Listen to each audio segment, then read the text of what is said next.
She's such a great speaker, maybe my favorite speaker.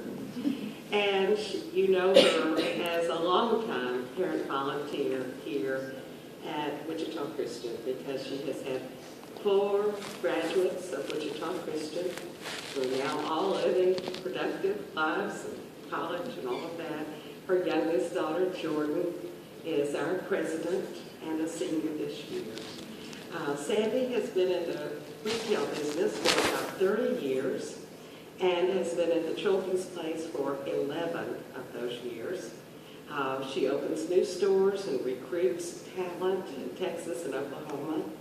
And she is an avid reader. She's always been so much help to me in the library. And her passion, she tells me, is public speaking. So I know we'll have an inspiring message from her tonight. So please welcome Sandy Thornton.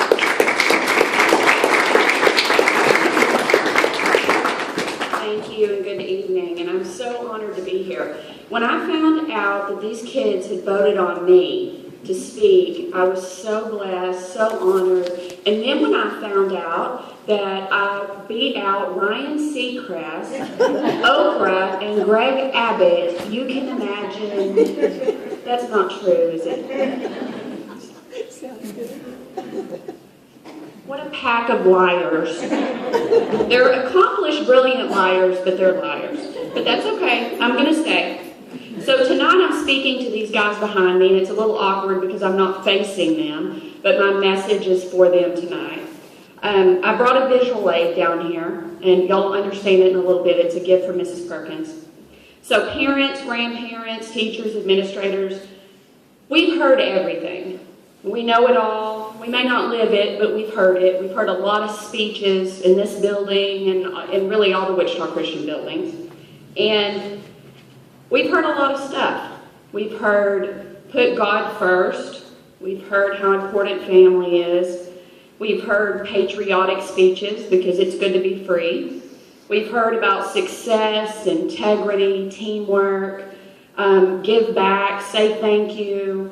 We've heard lots of sports analogies. Wow, people love sports analogies. They do. We've heard a lot of fourth quarter examples. We just heard a lot of those. And I've heard some of the best speeches I've ever heard at Wichita Christian at our events. And I've been in management a long time. I've heard a lot of speeches. I've delivered a lot of speeches. And I have a lot of favorites. One that comes to mind is, and y'all may have seen this, it was about a blind man that climbed Mount Everest. They did a documentary on it. Huge, very inspiring. I love this story. But whenever I hear it, I think of Andy and my husband, and I think if it was him, I would just stop halfway up and just tell him he was there. We'd just cheer and take his picture because he wouldn't know. It would just save so much energy and time. I mean, he would still have his dream, right? I mean, it's like if a tree falls in the forest, does anyone hear it? Well, if someone tells you you made your goal and reached your dream, haven't you made it? I don't know. So goals are tricky. People choose global goals, and people need help all over the world. There's nothing wrong with that. But as an example, if you draw a red X on your hand to stop slavery, and that's a great cause, don't misunderstand, but maybe the person that you're handing the red marker to is the one that needs your help. So if our goal was to help everybody that was in our circle that we come in contact with daily, if they need a job or a direction or advice, maybe that would be a good place to start, and then we would just inch our way around the globe. But I wrote this speech when I was watching American Idol last night, so what do I know? So behind me are some of my most favorite people, and right now the girls are tugging on their skirts and they're trying to keep their legs crossed politely, and they're thinking, I wish I'd have wore the other skirt that's longer, like my mom said. And the guys are thinking about, when do I light my candle? Because fire is going to be the highlight of your night. And come on, when you're a guy, fire is the highlight of your night. It is. So my point is, I'm really in tune with these people. I know what they want to hear, so I've prepared a message that's just for them, even though I'm not looking at them. So several speakers over the years have told these kids how lucky they are to have this school and how lucky they are to have us as parents. And they're right. They are lucky. They're very lucky. But how lucky are we?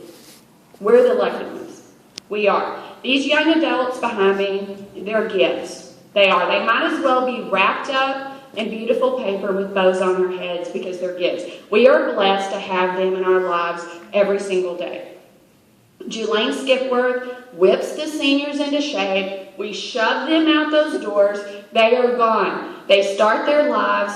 It's the end for us. And tonight, you blink an eye, you eat your cookie, and it's next year, and your sophomore's a junior, your junior's a senior, on and on. Okay, this is getting really dark. It is. Okay, I'm sorry. My empty nest is showing. I should have brought a box of Kleenex up here. If you guys could just talk amongst yourself, I'm going to hug everybody and just pat their little faces. Just for a minute. No, I'm okay. I'm gonna reel it in. So my message tonight for these guys. My message isn't grand. It's not a cliche. It's not vague. And it's really not even big picture. It's just kind of common sense to help you have a happier life.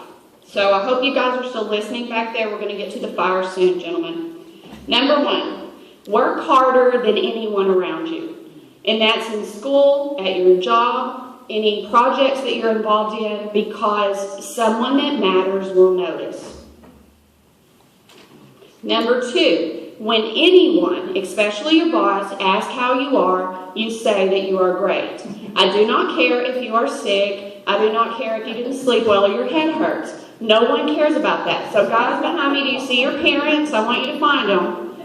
Those people are the only ones that care about your health in this world. No one else cares. Everyone else wants to hear you are great. Okay, number three, date your equal. You guys are leaders. You're amazing people. Do not try to save or rehabilitate someone and build them into your equal. You are up here. You won't bring them up. They will bring you down. Number four, don't waste your money on stupid things. Name brand clothing is for idiots. Spend your money on experiencing things, people, places, things. Go see an alligator. Don't wear one on your shirt. Okay, that's a total 1985 reference. I really think. But clothes are dumb. No one cares. Number five, don't take your family for granted. Enjoy your time with them. If you smile at them. When you go away to college, come home and visit and call them. When you're at home, throw them a crumb. Give them a hug. Pretend like you care what they have to say. Have a snack with them and watch Wheel of Fortune. It matters. Okay, and number six, the last one. And I know 6 is weird. It should be 5 or 10, but I have 6. Remember your foundation. This school is an island. It is surrounded by sharks. These sharks will mock you. They will mock your family, your values, your standards, your beliefs. Don't swim with them. So that's it. 6 steps. It's easy. And you heard it here first. I'm going to go on tour with these. I'm selling t-shirts out in the... I told you not to buy them. That was number 4. Dang it. Okay, and they were cute too. Oh my gosh, they were like about my 6 steps. It had a 6, 6, 6. Oh, that's not okay. Right, when you say it out loud, it changes everything. I'm going to repeat that. I saw something recently on Facebook, and it said, if you could write a note to your younger self, what would you tell your younger self in only 2 words?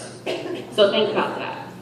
So I saw a lot of really good ones. Take chances, slow down, attend college, buy Google, eat less. One said, don't get married. Really? You can't condense don't get married into stay single or avoid matrimony? Hello? Obviously not a former National Honor Society member. So, gifts, back there, if you're still listening. Try to live without creating regret. Like the regret I have that I wore sleeveless and I'm 47. I want you to look back to your younger self and say, good job, you rule, smart decision, wise choices, no regrets. Thanks, Sandy. I hope that's one of them. So my visual aid is the present, and I'm going to give this to Sally Perkins, and I want her to display it at all the NHS meetings so that you guys remember what a gift that you are to us. And being a gift's a responsibility. You don't want to be re-gifted or sold at a garage sale. think I lost my way on that one. That one doesn't make sense. Never mind. Anyway, thank you, everyone. I want you guys to give gifts a standing ovation. When I'm done, I'm going to pretend like it's for me. Thank you, and thank you, Sally Perkins.